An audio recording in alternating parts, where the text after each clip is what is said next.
కొంతమంది ఆకు రౌడీలు గుండాగాళ్ళు ఓటేయకపోతేమో చేస్తామంటున్నారట. వాళ్ళకు నేను ఒక్కటే చెప్తున్నా, 14 తారీఖు తర్వాత మొత్తం తెలంగాణ రాష్ట్రంలో కొత్త తుఫాన్ వస్తది. టిఆర్ఎస్ ప్రభుత్వం తొందరలో 500 రోజుల్లో రాబోతున్నది. కొంతమంది పోలీసు వాళ్ళు కూడా నకరాలు ఎక్కువ చేస్తున్నారు.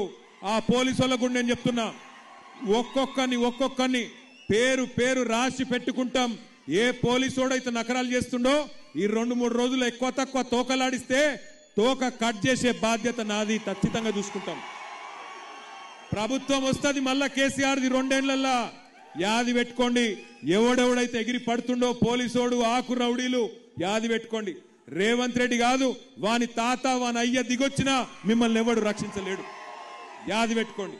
ఇలా మా షరీఫ్ భాయ్ని తీసుకుపోయి ఏదో బల్మీట్కి కండువ కప్పినట్టు అనుకున్నారు.